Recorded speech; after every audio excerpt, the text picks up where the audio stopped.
Hi everyone, happy Wednesday. I'm Dr. Trini Hinkley from The Expanded Self. I hope you're having a great week. It's hump day.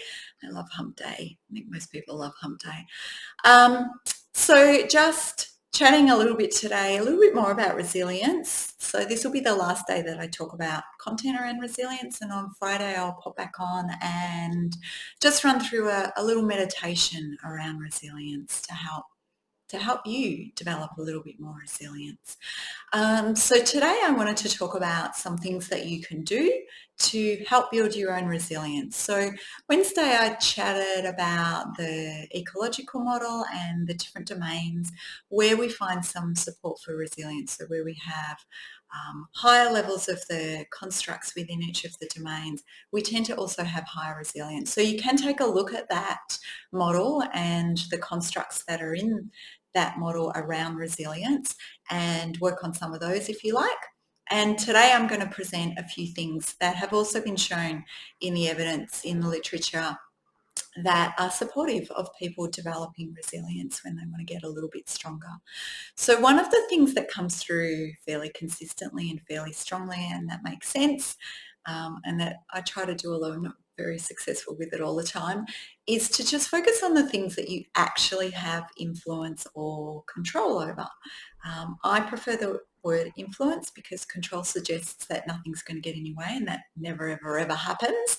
So I'll talk about influence. So if we think about that idea of the circle of influence versus the circle of concern, I'm sure many of you are familiar with that. There's a diagram of it in this week's blog if you'd like to have a look that I've drawn.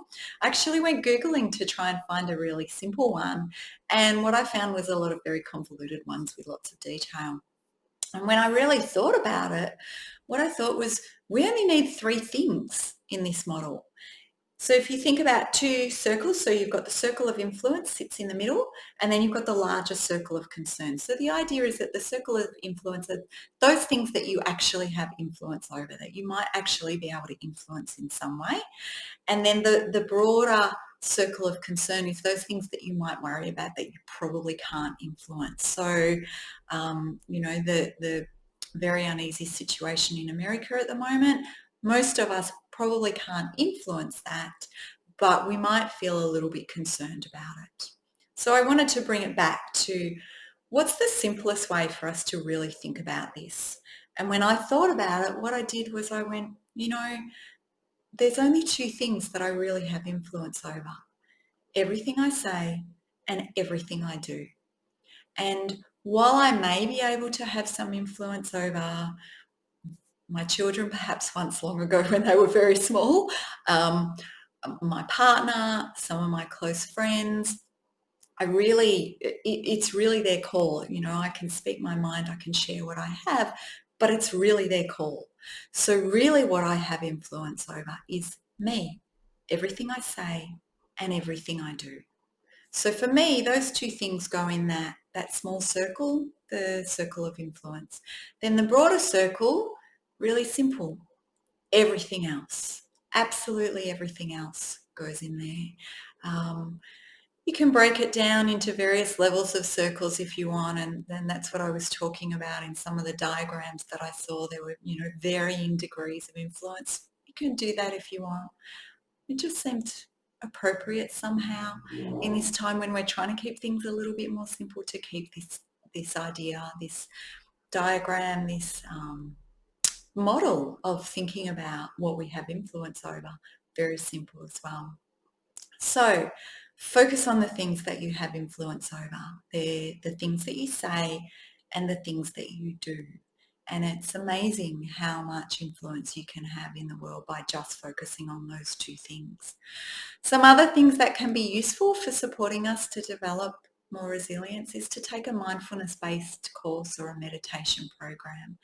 Now, I ran through some of the benefits of meditation as a daily practice a few weeks ago, so feel free to go back and check out those videos on Facebook if you like. Meditation has a multitude of benefits, and supporting greater levels of resilience is one of them.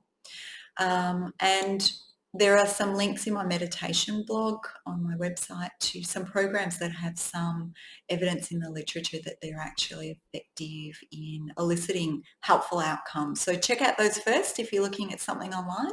Otherwise, connect with me and I'm happy to help guide you through that or to help you set up a meditation practice. Get a coach is another way of supporting greater resilience. So programs using one-to-one coaching have been shown to be more effective than programs that are for groups. So if you're really, really dead set keen on developing higher levels of resilience, see if you can work one-on-one with a coach. It's not affordable for everybody, but there are some cost-effective ways of being able to do that and being able to structure your program. So if you're interested in doing that, I'm really happy to work with you in that space. Please reach out to me, and my prices are, I'm charging 50% less now during COVID than I would normally. So hopefully that makes it more effective for people, and if that's still a challenge for you, then I'm happy to have a conversation with you and see what might work for you. So please do reach out to me. Build up your protective factors. So these are things that help protect us from adversity. So they might be things like self-efficacy, our ability or our belief in our ability to be able to do something even in the face of challenging circumstances. So I can exercise even if it's raining. That's a very simple example of self-efficacy. Our self-esteem, our level of optimism, these sorts of things can all help protect us from adversity and support our resilience. And the final thing that I wanted to share with you is to stay connected, and especially during this time where we are physically disconnected from a lot of people that we care about, although a lot of those restrictions are easing at the moment. But remember to stay connected with people that you care about and people that are important to you. Social support is really, really important for building resilience. So focus on the things that you have influence over, and remember they are the things that you do and the things that you say. Take a mindfulness-based course or a meditation program, go and work with a coach, build up your protective factors, and make sure you stay connected. I hope that's given you a little bit of information about what you can do actively to support greater resilience, particularly at this time when it's a little bit more challenging. I'll pop back on Friday with a meditation around resilience, and I hope to catch you then. Have a great week. Bye.